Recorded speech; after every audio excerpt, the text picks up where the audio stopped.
If you sit over there, you're not going to see the screen. You want to see the screen? Or you want to sit over there? You can see your screen. I can see the laptop. Oh, look at that. All right. Kirtan's over. Okay.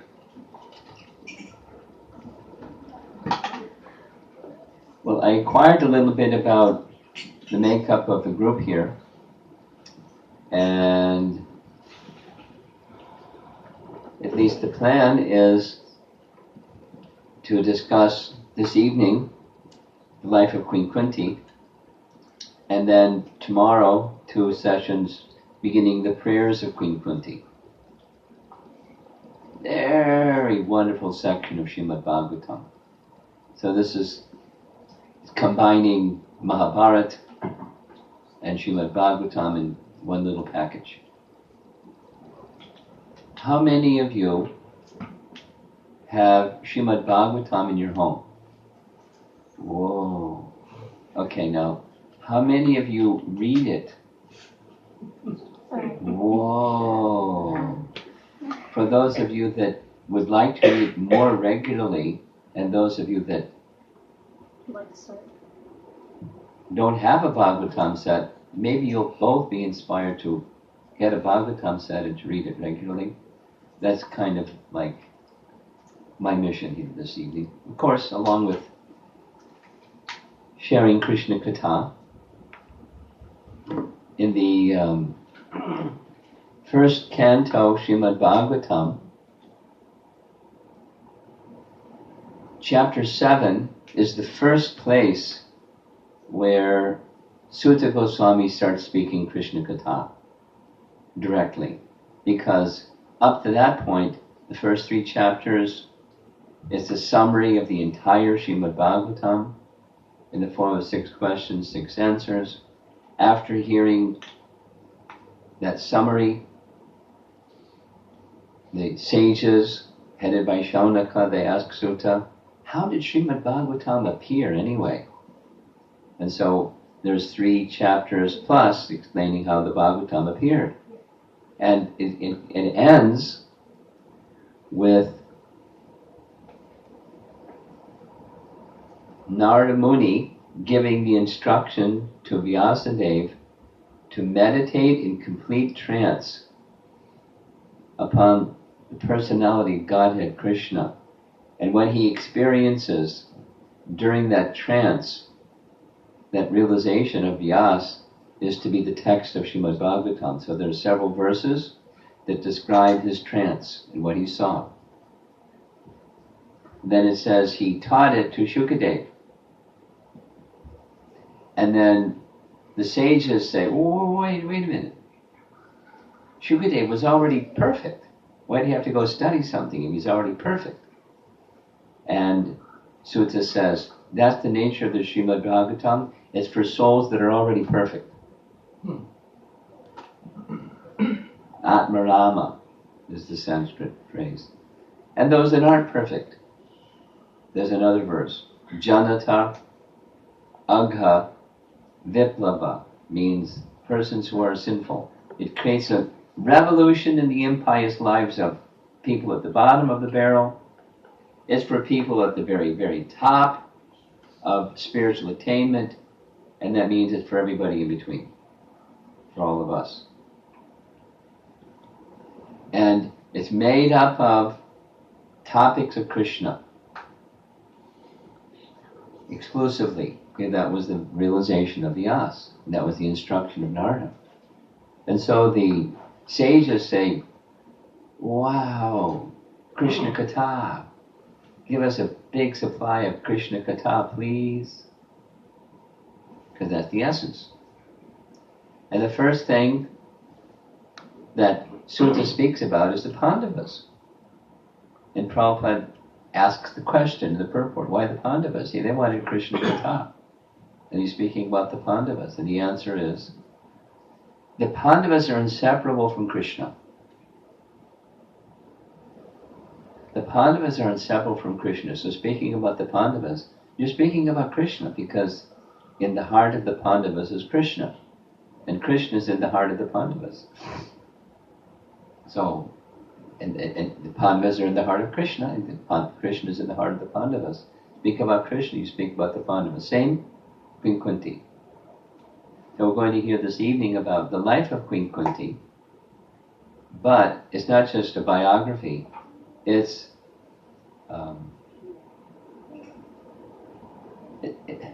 there are messages about Krishna embedded within the life of Queen Kunti, because she's a pure devotee. And we'll hear more tomorrow about her exalted qualifications that show up in her prayers. Her exaltedness comes out in her prayers. This is, the image is, it's a cover of the teachings of Queen Kunti. This is the Ganga, and she prays toward the very end that just as the Ganges flows forever downstream, let my mind forever go to Krishna. That's what's coming out of her mouth in this image. So, Kunti was the daughter of Shurasena. And Shurasena was a king, and he was the king of Mathura, and he was the grandfather of both the Pandavas and Krishna. This is like a little genealogy. But here's Shurasena.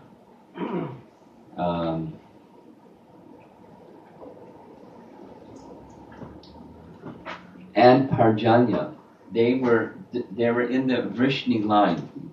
Those of you that are familiar with this Krishna Janmashtami, Bhumi, in the form of Mother Earth, went to the demigods, help! The earth is overburdened with too many demoniac kings. So they all went, headed by Lord Brahma, to the shore of the Milk Ocean. They offered prayers, the Purusha Sukta prayers, to the personality Godhead, Lord Vishnu, who said in response, very soon, tell the demigods, very soon I'll appear on earth and take care of the demoniac kings. No worries, as they say in Australia. No worries. I don't think he said no worries, but they should take birth first in the families of the Vrishni, Andaka, and Bhoja dynasties, right? So there's the Vrishni dynasty line, and Shurasena is in that line, and Shurasena had a brother. They had the same father. They were brothers. So Parjanya was placed as king of Vrindavan. And Shurasena was king of Mathura. Now, Parjanya had 5 sons, and one of them became the next king, Nanda Maharaj. Over there, Nanda Maharaj. But Shurasena had some other sons, Vasudev, and a daughter. Actually, we're going to find out in a moment. Kunti was the daughter of Shurasena, but her birth name was Pritha. Right? Bhagavad Gita, O son of Pritha. O Arjuna, son of Pritha. Her name was Pritha. But Shurasena had a really good friend, another king named Kunti Bhoja. Kunti Bhoja was childless. So he gave Pritha to King Kunti Bhoja to raise as his daughter. And he renamed her Kunti. So both names.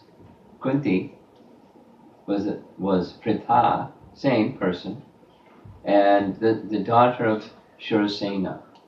And then she became the mother of the Pandavas. So Shurasena is the grandfather of the Pandavas over on this side, and of Krishna over on that side. Okay?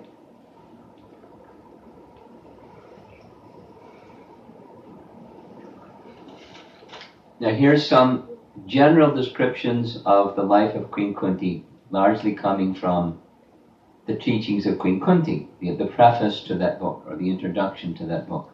It's a BBT publication. You can see.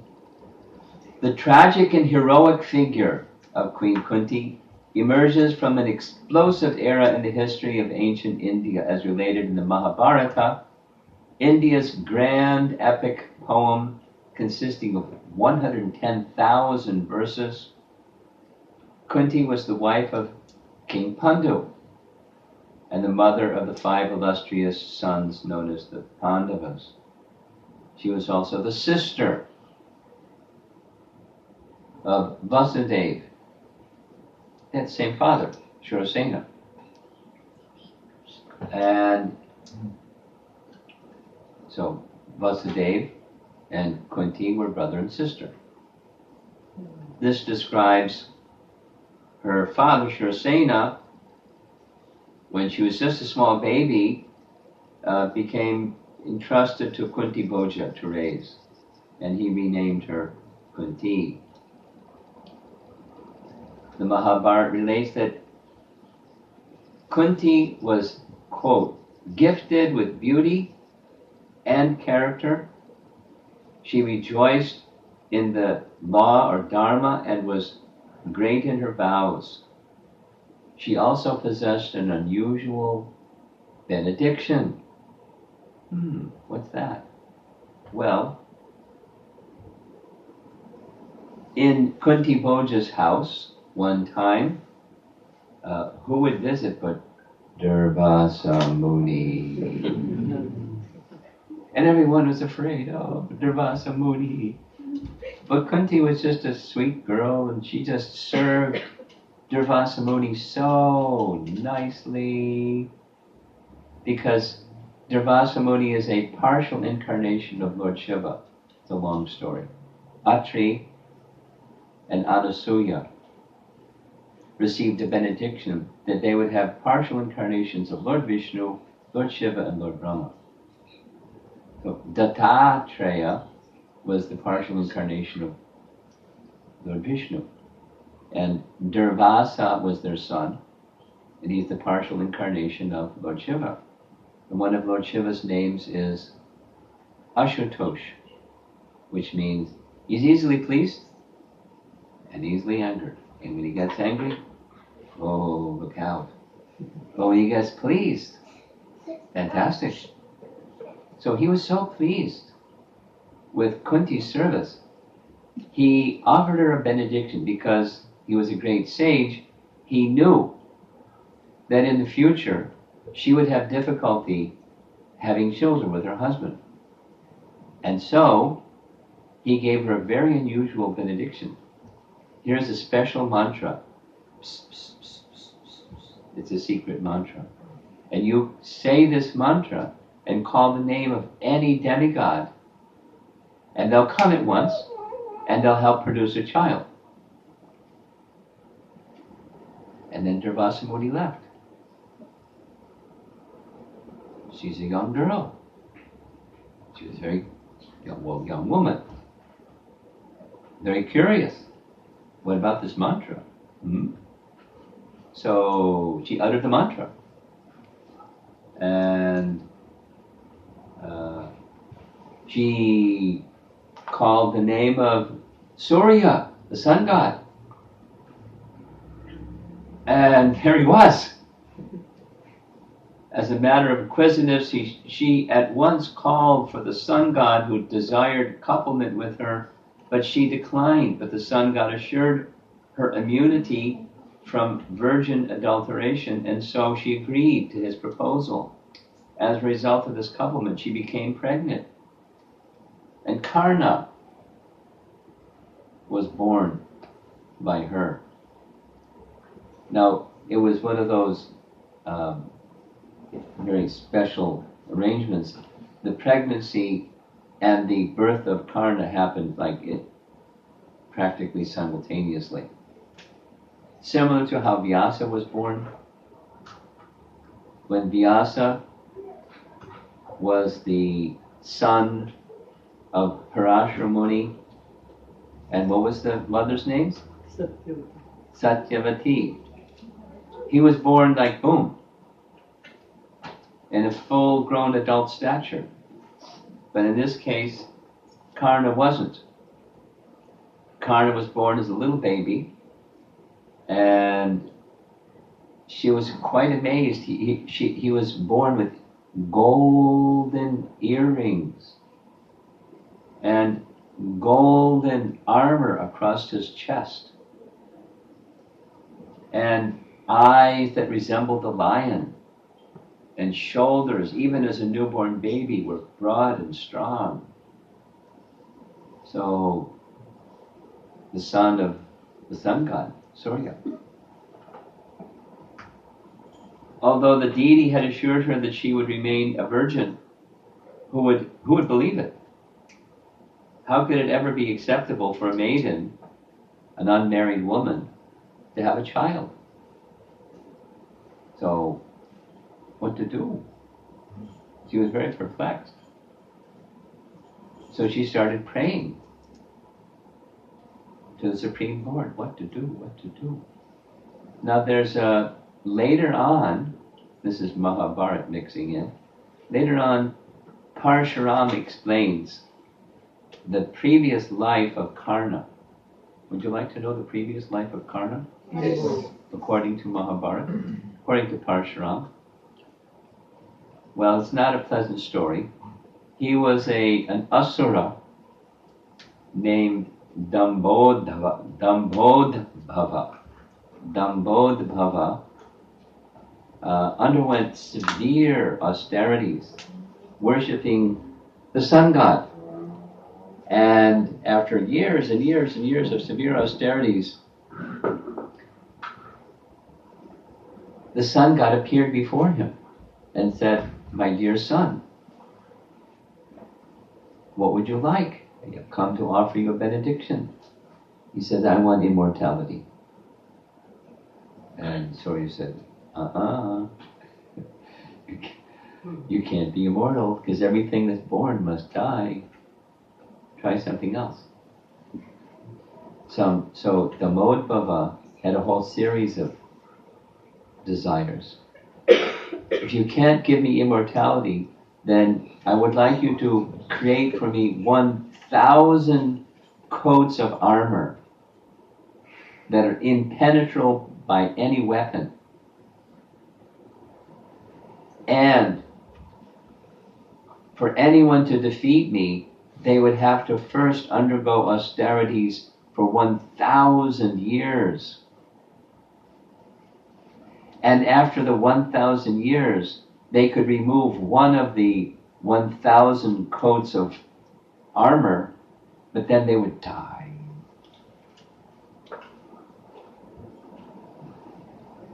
Surya didn't have a good sense of what Damodhava would do with that benediction, but he had already given this word, and so he gave him 1,000 coats of armor. And as you see, Sahasra Kavacha, he later became known for 1,000 Kavachas, coats of armor. And he was a terrorist, traveling here and there and smashing people and invincible. And so they prayed to Lord Vishnu. Help! Lord Vishnu heard their cry.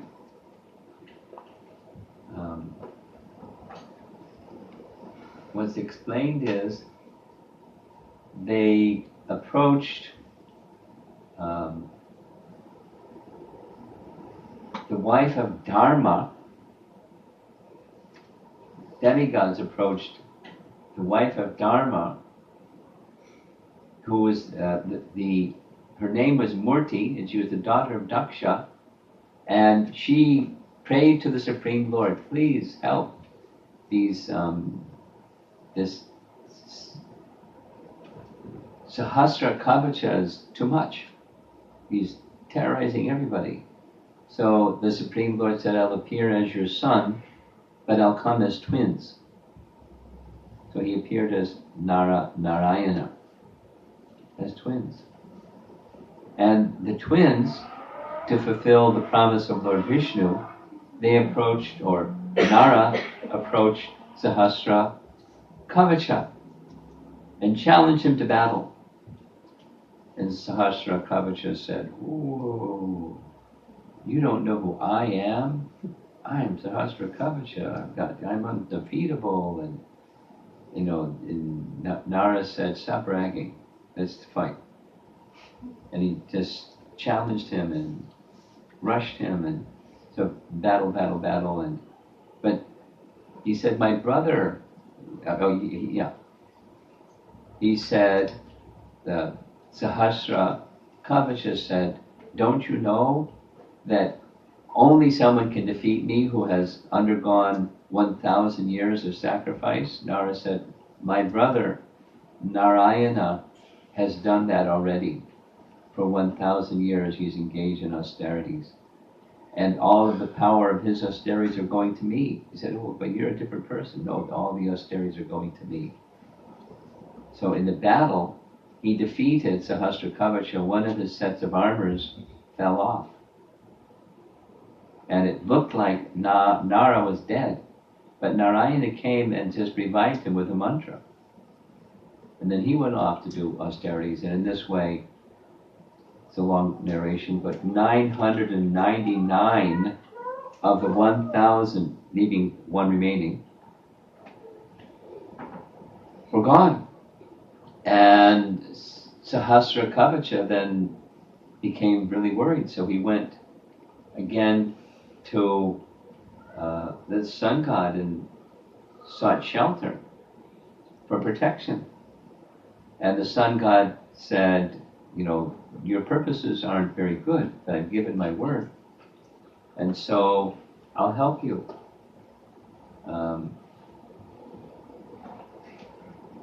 The promise made by Lord Vishnu and also to his mother Murti is that he would defeat Sahasra Kavacha. And so Narayana took their birth in their next birth as Krishna and Arjuna. And Sahasra Kavacha took his birth as Karna. That was a benediction given by the sun god. Your last remaining armor will stay with you intact in your next life. So that's why Karna was born with the suit of armor, and what child is born like that from a previous life?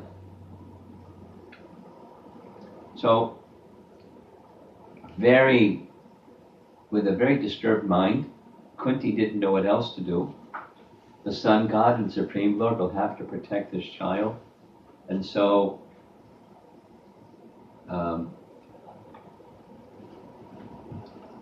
with her nurse, she took the child in a large wicker basket to the bank of the Ganges and floated him downstream. She offered prayers to the sun god and to all the gods to please protect her son, crying and weeping. Who can imagine, those of you that are mothers, to do something like this? And the child was gone. Later,